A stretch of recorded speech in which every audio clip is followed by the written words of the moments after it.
Yeah, we are live. Good morning, good afternoon, good evening. Vlasios, Hello, it's a pleasure to be here. nice to see you again. Today I'm joined by Vlasios Sarantinos, who is a senior human resources management lecturer at different universities. And today we are here to talk about football. Now we're here to talk about football would be nice as well with the Euro. Are you supporting any teams, by the way, in Uh, Euro 2020?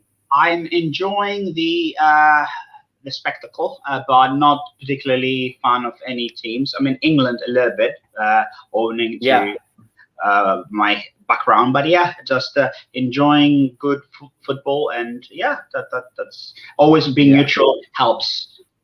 Yeah. So we're here to, a little bit to talk about a topic which is a little bit hot nowadays: how to settle conflicts in a remote work setting. But before we start, Valasios, would you like to tell us a little bit about yourself and what is it that you do? Yeah. So by training, I am an academic. So I've been based in Bristol for the last 10, going to 11 years. So as you very politely introduced, I am a senior lecturer in HRM in Bristol Business School predominantly, but I also am an external examiner for other universities as well. And I teach and research in the field of HRM and leadership and Yeah. organizational behavior. So yeah, I'm involved with a lot of projects that my students write their dissertations on around remote working, managing virtual teams, and obviously, as you rightly said, conflict is a big theme in remote teams, and especially now because of COVID, it has become significantly more important. Or to put it more simply, it has been brought to everyone's attention, which wasn't really Yeah. there before. Because managing virtual teams is not something new or remote working, but I think because of COVID and because we all had to adjust and adapt, it has become far more eminent and far more profound in many organizations and for many managers. And I think it's a very crucial topic that a lot of people are discussing about. Yeah. Yeah. I think now that the pandemic has introduced that widespread telecommuting, work from home culture. Through my work with companies and leaders, many organizations are planning to continue Mm. that work from home. And however, we realize that new problems are arising for managers and leaders. And I read a study a few weeks ago done by MyPerfectResume, altogether MyPerfectResume, which and what struck me out is that 80% of remote professionals experienced workplace conflict. I made some notes.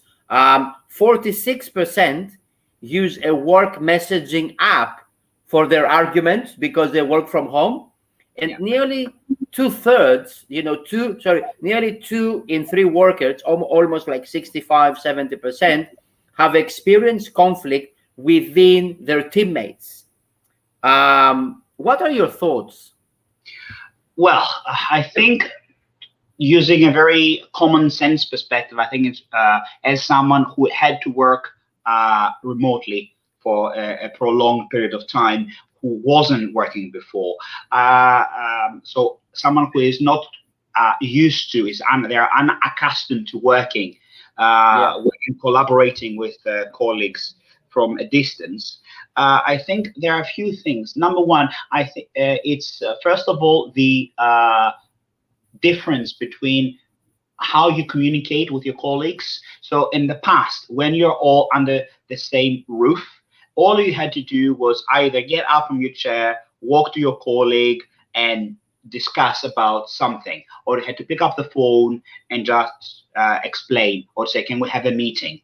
Now, although I think online meetings are becoming far, far more significant and far, far more frequent, at the same time, I think there seems to be a perception that people do not need or cannot are unable to access or find their manager or their colleagues. So, and it's that physical space that is now lacking, that has been transposed into the virtual space, that is causing that gap in what was previously accessible, now seeming to be more difficult to reach. And even when you do engage with your colleagues, it's in a very different format. So to what extent can having a 2 hour video call can replace a 1 hour face-to-face conversation followed by a half-hour coffee break, for example? So some people might argue that it is effectively the same. So we are now talking, we can see each other. So what is the difference? But I think that proximity, the fact that you are in the same space, does play a major role in how people perceive communication and how people go about engaging with their colleagues, and conversely how managers try to engage with their staff, communicate, and lead the teams as well. So I think the first and foremost is the difference in terms of the companionship and the sense of belonging all in the same office, and being able to identify yourself as sharing the same artifacts, the same domain, and now having to work in theory in the same manner, but completely cut off from what you knew previously.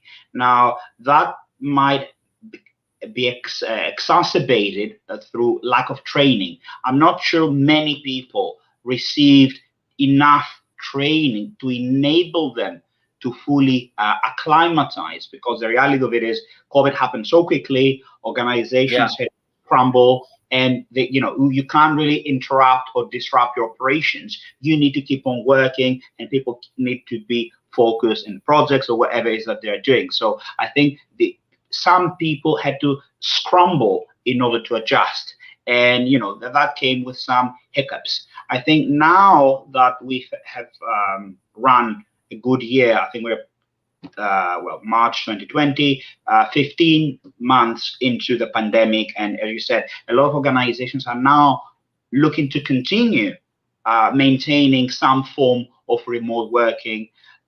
They are in a better position to have in place a strategy in terms of supporting both managers and staff, and providing better and more tailored training to enable that continuation. So it was also the speed that things happened that caught people by surprise, and they had to juggle between, I need to work and I need to adapt into completely new environment. So, and striking the balance can be difficult for both managers and employees there. You said that companies were kind of caught off guard with the pandemic, and in regards to training, it's actually starting now to happen. The training that you're mentioning on communication or on remote team, on collaboration, is actually happening as we speak, a year after, because companies realize, this is something that we need to do. And they also, from a profit point of view, so from the economic point of view, some of the companies I work with, they realize the financial benefits of, rather than having a space for 50 people, we could have an office for 25, 30 people, and we can, all our IT team or our live chat customer support team can effectively, with the right training, work from home. So we are reducing 25, 30% of our rent, our expenses, and so on. That's a different topic, but training is happening. But I think one of the reasons conflict is happening within team members is the lack of transparency or lack of honesty about something important. So for example, if we are colleagues, we work on the same team, maybe you are my manager or maybe we're on the same line. If I feel that you are hiding something, conflict could arise. And it could be the smallest thing. Let's say we are both sales managers and you spoke to a client that I spoke to with before, and then I say, no, it's my client. You say it's your client. Yes, but the CRM got updated and the record of my input records haven't been transferred and so on. This is a very simple, but it could happen, especially within sales and marketing teams when it comes to leads and clients. So as a leader, if you're managing the team, how do you build that trust within your team members? What would you do? I mean, there's no perfect recipe, but I think there are a few important ingredients in what you just said that we have to unpack in order to perhaps start to understand how this can be done. First of all, I think it's quite important you mentioned the lack of transparency and obviously the need for trust, both of which are quite important. So looking at it from a leader's perspective, first off, you need to be able to work together in the same spirit of collaboration. So I think is building a culture and instilling empathy and trust, firstly yourself, by placing your trust in your team and demonstrating that. So you are a role model. So you first need to lead by example, and you need to demonstrate that you are trusting your colleagues, your team. They're all professionals, really highly skilled individuals, and that you expect them to do their work. So it might be in a more flexible pattern. So it might not be from 9 to 6. It might be from 1 till midnight, for example, or it might be against the deliverables. But nevertheless, you need to start demystifying what working online means, setting expectations, and ensuring that people can see, not just in words, but with actions, that you are giving them the space and you are entrusting them with in their abilities and in their confidence, in their professionalism, that they are able to carry on performing their jobs. Now, of course, as a manager, you are the one who is often accountable. So there is that element of how do I maintain some semblance of control, if you will, not directly, but that's kind of like the soft skills. But that's, I think, where the empathy comes in to be able to understand and read your stuff, which leads me to another point. You said rightly, companies want to work remotely, so want to establish that business model or want to maintain that business model to an extent. Some companies fully, potentially, for specific groups of employees. That doesn't mean that all employees want that. So often you might find some employees that would like some face-to-face working. So I think as a manager, firstly, you need to understand how people feel about working from home. So how comfortable they are, what skills, both in terms of hard skills, digital understanding of technology, but also in terms of their workspace and in terms of their work-life balance. So you need to have a kind of holistic picture in order to start engaging with your staff. Then I think is setting mutually agreed upon expectations, so that what you expect from them, how you are placing your trust and you are investing on them to make sure that you will work as a team, but at the same time have some agreed upon points of contact. So, for example, how you will engage with your colleagues. Will it be through email? Will it be through any app? Will it be through video calls? Will it be through a hybrid of all of those? So what you are saying is to set clear protocols and procedures, right?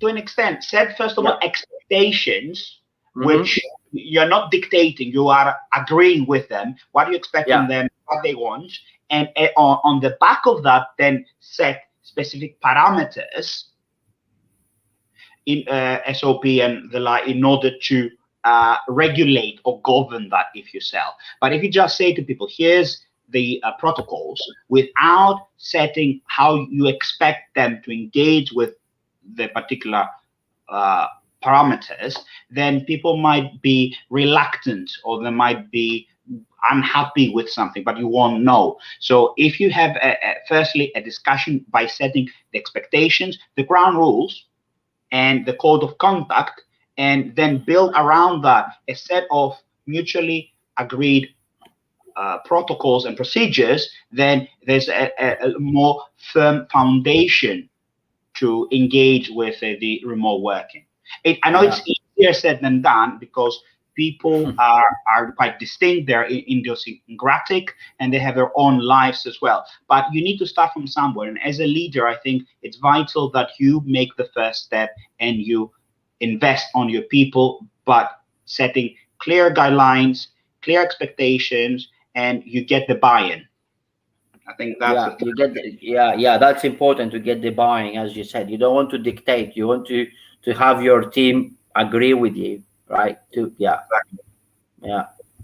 As you know, one thing that is proven to help team morale, because you talked about the team, is recognizing achievement. And you know that employee satisfaction is higher when organizations I guess notice and then reward good work. So what do you think is the importance of recognizing achievements as a team rather than just individual achievements? I think well, you can have a combination. Again, it depends on the industry, it depends on the team. But I would say having individual recognition within a team and then have team recognition is also important. So if you've got an outstanding member who really pulled the team together, helped solve a crisis, or they've gone above and beyond, okay, I think it's remiss not to recognize that distinct contribution without, of course, diminishing everyone else's input. But at the same time, where you've got a solid team and you can see that everyone is operating and working hard, providing that recognition and rewarding them accordingly, I mean, either intrinsically or extrinsically, is very important. Now, I'm not going to go down in terms of how that could manifest, but I think a good manager must be in a position to, as they are able to manage underperformance, on a similar footing, to recognize that outstanding high flyers, who are actually massively helping the team.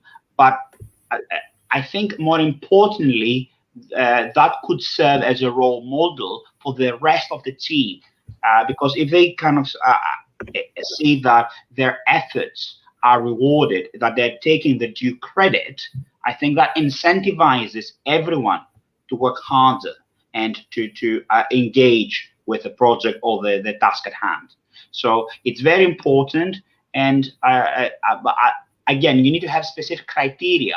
So you need to be objective in how you do this, and it needs to be very clear why you are recognizing an individual or specific members of the team or the whole team. So why are you doing this? What is the basis? What is the achievement? And what can be learned from that achievement? So someone might have good knowledge and good practice they can share. And I think disseminating and sharing that good practice, I think, is also rewarding in its own right, and it benefits the whole team as well. So there are many angles you can approach this from, but I think because look, you cannot eliminate conflict. It will be there, but I think it's better to try and prevent it. Um, Correct. and what do you think about communication? Because I have some people, some leaders tell me, listen, we work from home. I can text my team whenever I want. Midnight I text them, 5 o'clock in the morning I text them. What is your opinion? Do you stay within the 9 to 6? Imagine we are in a 9 to 6 typical work environment. Would you stick to this? Okay. Personally, given my line of work, I work Yeah, about 24/7. But I think looking at communication, firstly, we need to look at it's not the quantity or the volume necessarily, it's the quality yeah. and Talk about quality. communicating with the right people in the right way to make sure. So I can send 100 emails and never really get anywhere with the toing and froing, and then have a 10-minute conversation and solve a whole host of issues. So first of all, is identifying the right communication channels for the team and the individuals is the first thing. Secondly, is knowing when you can communicate with someone. A lot of people have families. They it's even more imperative when you're working from home to be able to block that time to spend with your family, so you will not really get your professional and private life blurred. So they should be kept distinct for everyone's on mental and physical health. So some people want to say, you know what, I'm gonna shut down my computer at 1 minute past 6, and I don't want to hear about work until the next day, unless it's an emergency. So I think that is Yeah, something that needs to be respected. So obviously, again, it very much depends on the industry and the team. Some people work around the clock, and that's simply the nature. Like, for example, in banking or finance, people tend to work long hours and they need to be connected 24/7. So, but I think, again, looking at it from a leader's perspective, I think you are responsible to understand the expectations that people have in terms of what the communication channels, when they should be contactable and when they should be off grid, and that needs to be respected unless it's an emergency. So expecting that you can talk at anyone at any time, I don't think it's very realistic, and it will backfire. At the same yeah, time, you need to make it very clear that people need to be available when they need to be available, and for using the channels that you require them to use, because obviously specific organizations have, depending on the data protection and other security safeguards, yeah, have yeah, specific apps that they use. So but that's a different conversation. So I yeah, think, again, going back to reading and your staff, understanding their needs, their expectations, professional and personal, and coming up with, as you said, clear procedures of what should happen when, and with some flexibility for some colleagues that might not want to be contacted after a certain hour. If that, and you can make that as a general rule, with the exception if there are any project or any deadlines that you could, by exception, approach people. But it's the norm often, and you see it in the email signature. I work from 9 until 7, and I will not be answering emails over the weekend, for example. yeah. So I'll get back to you by tomorrow 9, 10 o'clock. Yeah, absolutely. Yeah, yeah. so I So think that's managing that expectation, right? You're managing that expectation. Yeah, precisely. yeah, yeah, yeah. Because I think, and another thing is,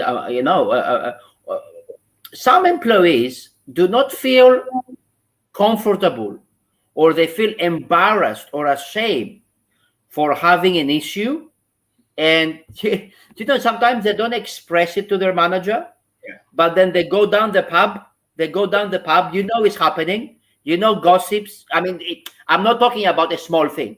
yeah, I'm talking about, sexual harassment, or big things, like stealing of clients, conflict of interest, big things. So what can a manager do to make their employees feel safe and secure coming to them, like keeping your virtual door open, for example. Okay. Of course, now we're talking about a massive topic, which is, quite a significant, even under normal circumstances.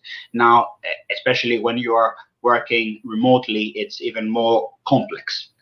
But I Yeah. think there are some specific principles that a manager needs to espouse in order to instill trust.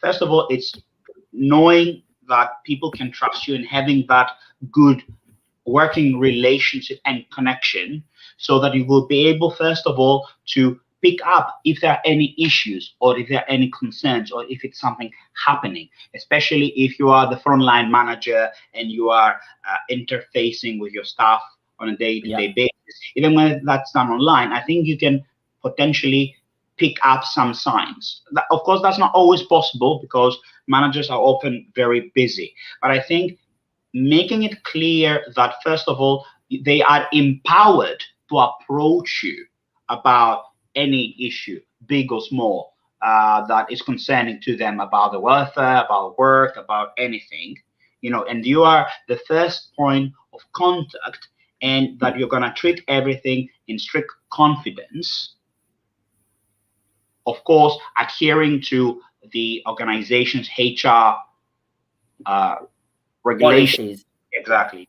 So, but so giving that safe space where people can come and discuss, I think it's vital. So I think one of the key fears, and I have heard this often, is that you talk to people about some informally, in confidence, and people joke, "Oh, I hope this is not recorded." It's that fear that when you are not in the same room, anyone can be recording, and you think of it out your phone and just press record and you keep that. Although that's not legal without someone's consent, there is all that implicit fear, what's happening, because you're not able to observe face to face. So I think it's very important that you create that safe space, but at the same time, it's important to recognize that you are not the person who can solve all problems. So depending on what is the situation, and depending on the seriousness and the gravity,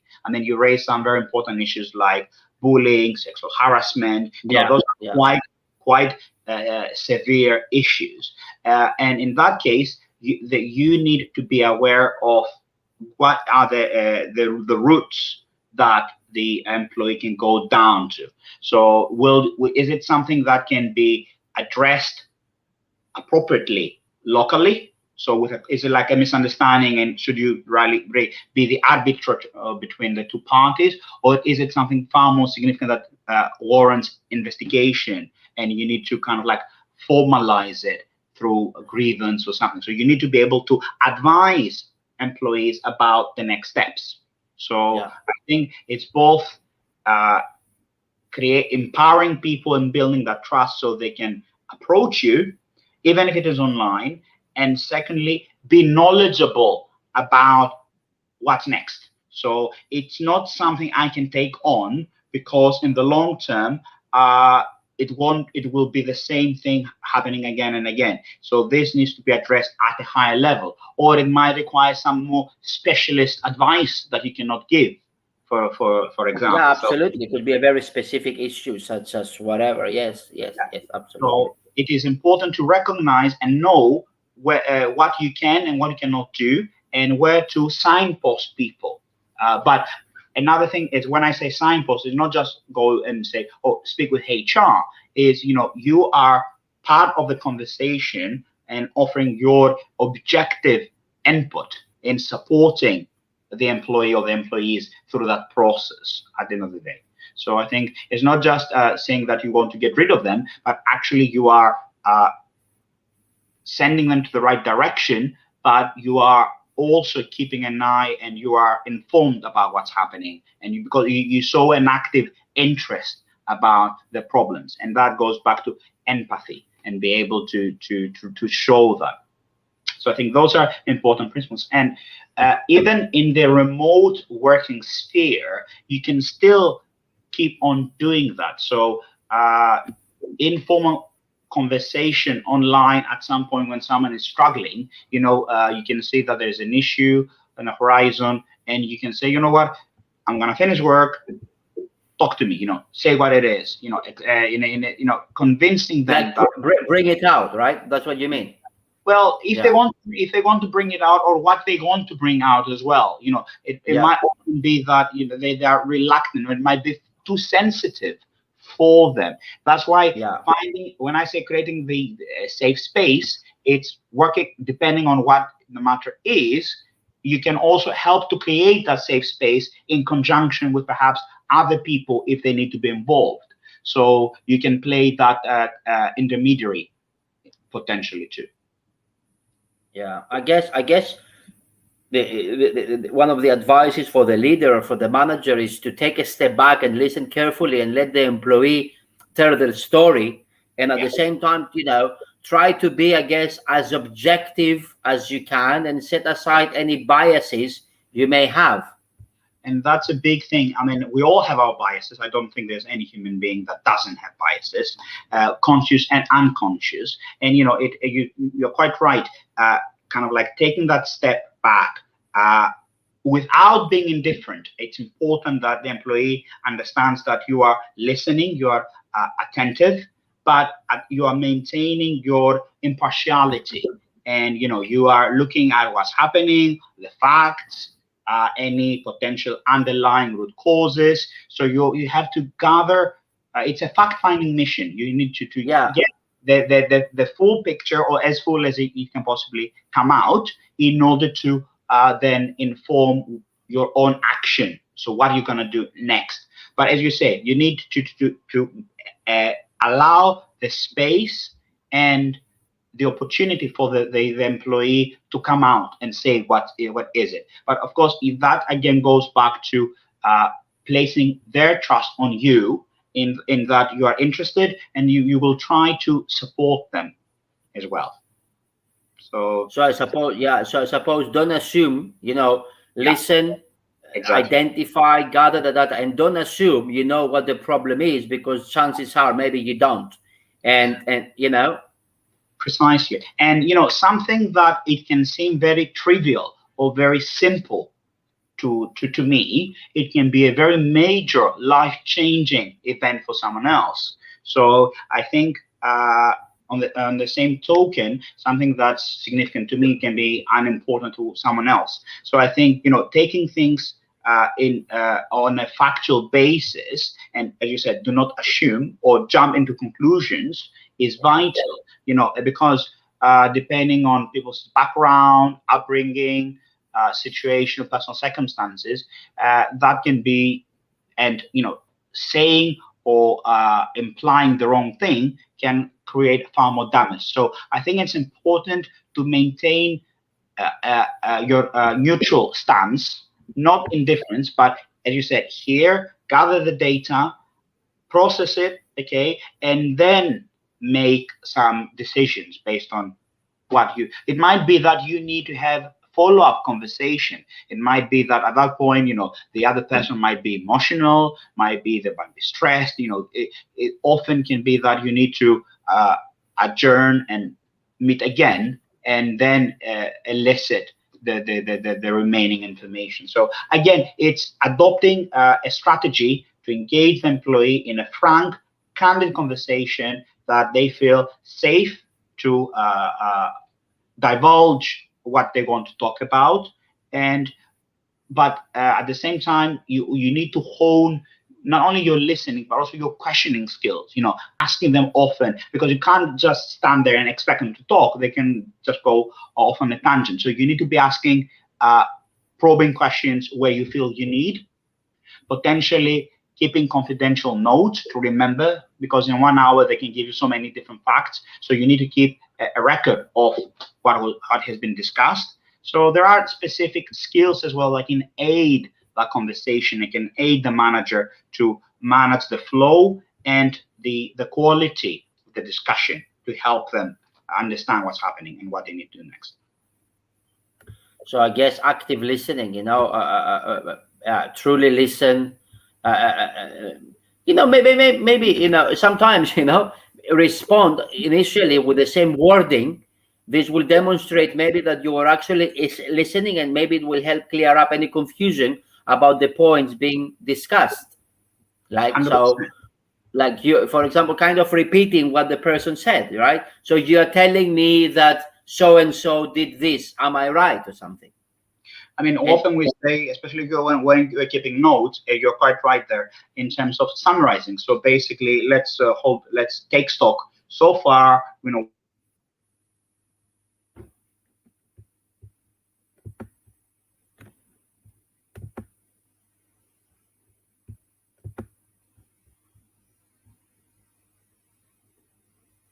I think Vlasios is a little bit frozen. Let's see. So we're talking about conflict management, and how to best work. And what we're discussing with the Vlasios is, listen carefully and let We'll the cover this employee tell their point. story.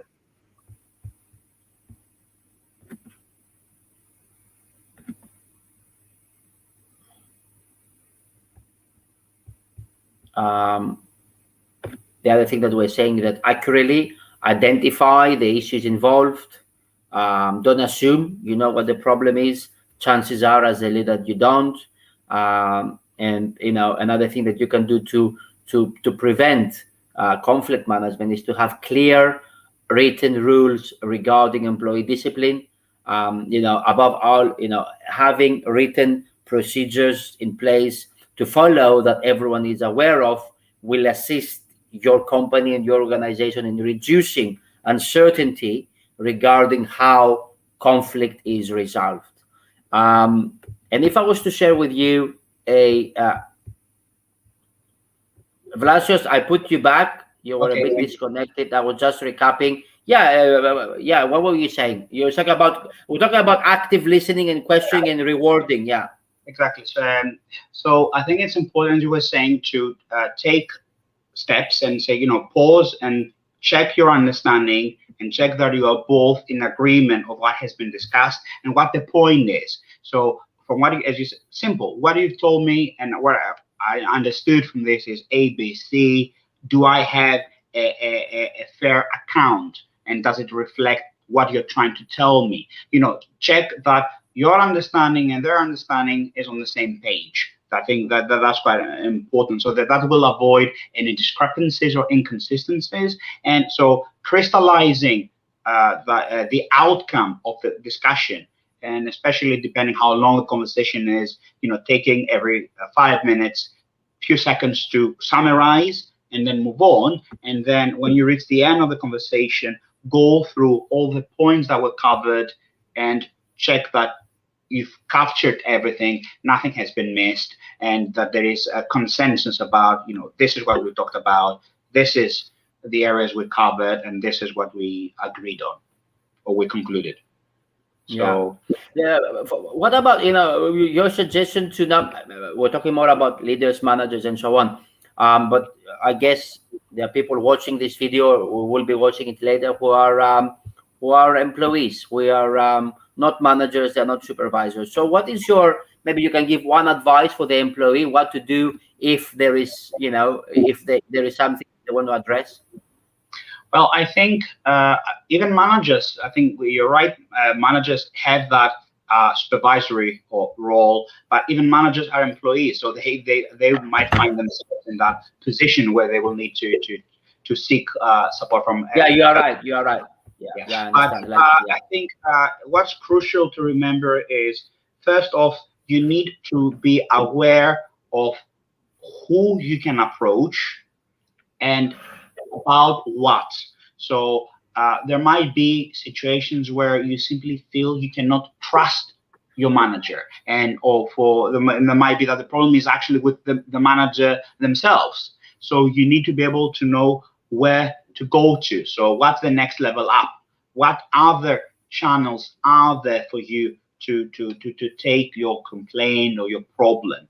So, and at the same time, also know your rights. As an employee, you are contracted to perform your work, but there are also implicit expectations that you have from your employer. So if there's a case of quite severe like bullying or harassment, which is simply Yeah. unacceptable, then that warrants perhaps even taking it down to a formal complaint or a grievance route. So knowing the channels, knowing your rights, it's quite important. But obviously, showing some trust in the channels that you will go down, that they will fall on. So a lot of people I hear is that they are concerned that I can't really put in a complaint against my manager because they are more senior than me. That will make me look bad, and there will be repercussions in terms of my career. I advise them that there are channels that they can safely follow that will enable them to voice that complaint. So, for example, in the UK, they can go to their union rep, the union representative. Yes. So there are channels, and we've got ACAS, which external mediation. So there are channels, and there are legal safeguards to protect people against those negative instances. So, but I went down the formal route. I think knowing your managers, knowing where to go to, knowing how to voice and how to express what's happening, getting support, especially if it is very sensitive and if it is causing a lot of issues, for example, in your personal life. So, seek some help from a colleague, take someone with you when you go to have that conversation, ensuring basically that whatever is the problem you're facing is not really swept under the carpet, but you try to find a resolution to it. Because experience has told me that if you just ignore a problem, it will come back. It will keep recurring, and it might worse and worse. So something can potentially be resolved proactively by taking a first step. It can be a misunderstanding, and all it will take is 5 minutes to discuss and work out the differences. Or it might be something more complex that will require more time and effort. But if it is something that you feel is important, do not ignore it. Try to find the right people within the company and the right channels to raise it and see how it can be resolved in the best possible way. Yeah, I guess address the conflict as soon as possible is very important, and then from the manager point of view, to solve it as soon as possible. The worst thing a manager, I guess, can do, or a leader, is to procrastinate, because that could lead to develop not the best culture in the office, rumors, how things can escalate. And that's perhaps one of the biggest challenges managers often face, in that because there's a set culture often, and as a manager you have to operate within that culture. It's difficult to try and change it, and if you try to transform that, it can take a lot of time and effort. But at the same time, trying to be proactive, it's vital, and prevent a conflict before it arises. So you can potentially see that there are sparks amongst people. They rub shoulders the wrong way. So you can actually step in and try to mitigate that before it happens. Having said that, you cannot always prevent conflict. So conflict can emerge suddenly. Then as you said, you need to step in and act quickly to firefight. But again, you need to be able to understand what is it that you need to do, not simply to gloss over, but potentially to resolve this in a concrete and definite manner. Because if you just say, let's patch things up, but that this will happen again. So some specific behaviors that people say, yeah, it won't happen again, but they keep on recurring. Then you need to be decisive with and it links with what we were saying earlier about setting and managing expectations, and those are mutually agreed between the manager and the employees in terms of what's acceptable and what's not acceptable. And if you often see some behaviors that are not acceptable, while giving the benefit of the doubt and the leeway that people can improve, you need at the same time to monitor if they are actually change their habits or whatever caused the conflict, to ensure that that has been resolved once and for all. But if you suspect that this might emerge again, then you need to be decisive and actually take the necessary steps to find a solution for good. Yeah, because if you don't, this may lead to other things, reputation management, and bad reputation for the company, for the manager, for the department, and not only that, if you don't do it might breach the trust, and we said that trust is really built. It takes a lot of time and effort that goes into, but it can really be broken quite easily and quite swiftly. So something that takes years to build, it can be breached and it can be violated very easily. So and even if people don't really formalize a complaint, you can have adverse effects in terms of the performance. They might lose motivation. That is even worse than them leaving the company sometimes. Yeah, turnover. It could happen. I think all of us have experience, where we worked before, or I think we have experienced at least a few cases where people leave because there is conflict. The manager is not doing anything, and it can happen. And turnover. It can even lead to presenteeism. I'm there, but I'm just operating in 50% of my ability and capacity. So, yes, that's worse.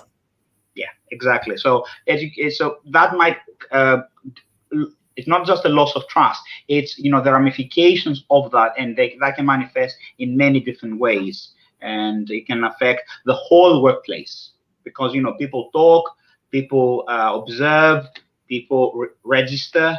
And then indirectly, you might be causing a lot more harm in the long term. Yeah, so I guess if I could share, one suggestion for all of us, because we're talking in a virtual workplace environment, is if when you feel your blood pressure rising and you're attempting to lash out defensively, I think we need to step away from the email or that messaging app, stay away from our computer, take a break, and do not communicate when we are angry. And absolutely, address the conflict as soon as possible. Keep it, but do not communicate when we are angry, because our emotions will talk and things could end up getting worse. And then we may realize that actually it wasn't my fault, it wasn't the other person's fault, it was just a simple misunderstanding, and we will end up looking like a fool. So just try to calm down a little bit, step away from that email, step away from that messaging app, take a break, for 5-10 minutes, 1 hour. Yeah. Never act in cold blood, especially when something happens and you're upset, you're emotive, you're very correct. You need to recognize that and say, if you do something now, you might regret it. It's far better to cool off, take an hour, a day, a weekend, depending on what's happening, and then go back to it with a more objective outlook. And when you have calmed down, and you can kind of like re-examine things and reflect. Because if you it's very easy to in the spur of the moment, to fire away and send a message that you don't mean to send. It was only that moment because you're upset or angry or emotional. You just sent something, you didn't really mean it, or you didn't mean it in that context. And the trouble is that with messages, they are really, really fixed. You can only write so much, and sometimes what you say can be taken out of context, or it can be misinterpreted, which is one of the other issues. with written messages. But even so, when you pick up the phone, I would say pick up the phone, but speak with someone completely unrelated. If you want to vent off some steam, go and talk to a family member, or go talk to someone that has nothing to do with this, and just An external, yeah. Exactly. So something that has completely unrelated, someone trustworthy, or someone who can either take your mind off things, or if you want to talk about it, talk to someone you can trust, but has nothing to do with that particular environment. So, and you can confide, and you can just, if that will help you lash out, as you rightly said, but perhaps without the consequences if you were to do that within the context of your work. So just to wrap up, a couple of things, a few takeaways, and then I will pass it to you for your final thoughts. So have clear written rules regarding conflict, regarding discipline, and regarding what the company do if conflict arises. Listen carefully and let the employee tell their story. Don't be, try to be as objective as possible, and set aside any biases. And number three, with your questioning and listening and understanding and emotional intelligence, I suppose, identify the issues involved. So but my final thoughts before passing them to you for the close is, I guess we agree that, in short, experiencing, I suppose, conflict in remote work may be unavoidable, right? However, there are ways to identify, I guess, mitigate and resolve that interpersonal problems. And as a leader, as a manager, by facing these issues head on and working closely to develop a solution, everybody will win. Your final thoughts? Yeah, absolutely. I fully agree. At the same time, conflict, or better said, disagreements, are not necessarily a bad thing. Especially when you are putting people together to work in this new environment, it's important for them to have those disagreements early on in a constructive manner with the support of the manager. So to basically, as they say in the US, to duke it out and identify, what's the best way for people to work together. So, when you can see that it's far better to give them that space and that platform to air their views and thoughts and disagree in a live context. And you are there, you can step in, you can discuss, and you can mitigate if necessary, but at least then it's out in the open, it's been discussed, it's clear, and there is some form of consensus. The other thing I would say is, do try to tackle conflict head on, but with an impartial and objective mind. So do not jump into conclusions, do not assume, take your time, take your space, listen, get the facts, try to get all the facts you can, and based on the facts you will collect, make your decisions and take the necessary steps.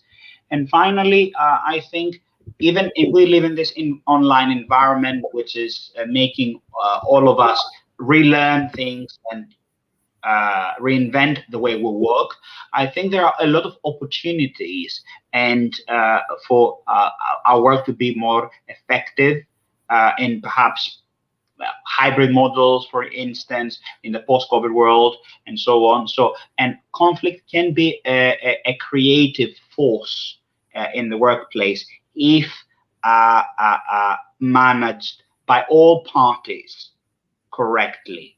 So should be avoided, but sometimes it can actually help, and it is very much needed, provided it is done in a constructive, in a reciprocally safe space, so it won't really be affecting anyone if there are disagreements. So I think managers can really take stock of all the points we raised and potentially try to implement them in their day-to-day work. Thank you. Vlasios, thank you very much. Again, thank you for your valuable input. Looking forward to have you again. You can stay. I'm going to close. You can stay offline. You have a couple of minutes. I'm going to end it. Again, thank you very much, and looking forward to have you again. Thank you for the conversation. Thank you. Pleasure. Thank you.